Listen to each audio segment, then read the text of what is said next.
नमस्कार शेतकरी बांधवांनो, मी doctor Ranjit Kharade, M V S C animal nutrition. तर आज आपण कोंबडीच्या अंड्यामध्ये काय-काय पोषक घटक असतात आणि त्याचे फायदे काय हे आपण पाहणार आहोत. तर कोंबडीचे अंडे हे अत्यंत पौष्टिक आणि संतुलित अन्न मानले जाते, कारण त्यामध्ये शरीराला आवश्यक असलेले प्रथिने म्हणजे प्रोटीन, जीवनसत्वे म्हणजे व्हिटॅमिन आणि खनिजे म्हणजे मिनरल मुबलक प्रमाणात असतात. तर न्यूट्रिशनच्या दृष्टीने अंड्याची माहिती काय आहे ते आपण पाहून घेऊया. तर अंड्याचं पोषण मूल्य म्हणजेच न्यूट्रिशन व्हॅल्यू म्हणजे अंड्यामध्ये काय-काय उपयोगाचं असतं माणसाच्या ते आपण पाहूया. तर सगळ्यात पहिल्यांदा आपण पाहूया, की कोंबडीच्या अंड्याचं वजन किती असतं. तर कोंबडीच्या अंड्याचं वजन हे 56 ते 60 ग्राम असतं. तर 60 ग्राम आपण पकडून चालूया आणि त्या 60 ग्राम अंड्यामध्ये काय-काय घटक असतात ते पाहूया.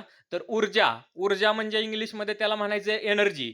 तर ऊर्जा किती असते तर 70 कॅलरी एवढी ऊर्जा अंड्यामध्ये असते.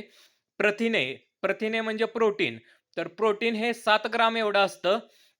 फॅट हे अंड्यामध्ये कमी असतं, तर फॅट हे 5 ग्राम असतं. कार्बोहायड्रेट हे 0.5 ग्राम असतात. कार्बोहायड्रेट हे अत्यंत नगण्य प्रमाणात असतात. कॅल्शियम हे 25 ते 30 मिलीग्राम असतं. फॉस्फरस हे 90 ते 100 मिलीग्राम असतं आणि लोह म्हणजेच इंग्लिशमध्ये आयर्न. तर आयर्न हे 1 मिलीग्राम असतं आणि अंड्यामधील महत्त्वाचे पोषक घटक आपण पाहूया. तर त्यामध्ये उच्च दर्जाची प्रथिने असतात, म्हणजे हाय क्वालिटी प्रोटीन जे की शरीराच्या आणि स्नायूंच्या वाढीसाठी आवश्यक असतात. ती उच्च दर्जाची प्रथिने अंड्यामध्ये असतात.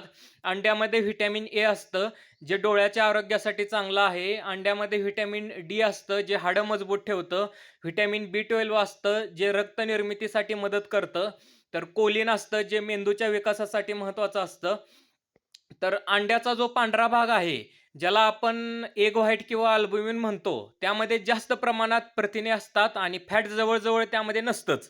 आणि अंड्याचा जो पिवळा भाग आहे, ज्याला आपण यॉक म्हणतो, त्यामध्ये फॅट सोल्युबल व्हिटॅमिन असतात. तर त्यामध्ये थोडंसं फॅट असतं आणि फॅट सोल्युबल व्हिटॅमिन म्हणजे व्हिटॅमिन ए, डी आणि E, K. Vitamin A, D, E, K he 4 vitamin त्यामध्ये असतात, जी शरीरामध्ये आवश्यक असतात.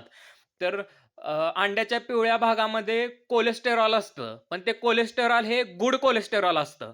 बऱ्याच जणांचा समज आहे, की अंड्याच्या पिवळ्या भागामध्ये कोलेस्टेरॉल असतं म्हणून तो पिवळा भाग खायचाच नाही. तर ते पूर्णपणे चुकीचं आहे. पिवळा भाग सुद्धा खाल्ला पाहिजे. कारण त्यामध्ये गुड कोलेस्टेरॉल असतं, जे की शरीरामध्ये उपयोगी आहे, जे की अजिबात हानिकारक नाही. म्हणून पिवळा भाग सुद्धा खाल्ला पाहिजे आणि त्या पिवळ्या भागामध्ये खनिजे म्हणजे मिनरल सुद्धा असतात. तर अंड्यामध्ये एक महत्त्वाचा पॉइंट आहे, की व्हिटॅमिन सी हे अंड्यामध्ये अब्सेंट असतं. तर व्हिटॅमिन सी हे अंडे, दूध, मटण या सगळ्यांमध्ये व्हिटॅमिन सी अब्सेंट असतं. म्हणून व्हिटॅमिन सी हे लिंबाद्वारे आपल्याला घ्यावं लागतं. तो एक इम्पोर्टंट पॉइंट आहे. कारण व्हिटॅमिन सी हे माणसाच्या शरीरात तयार होत नाही.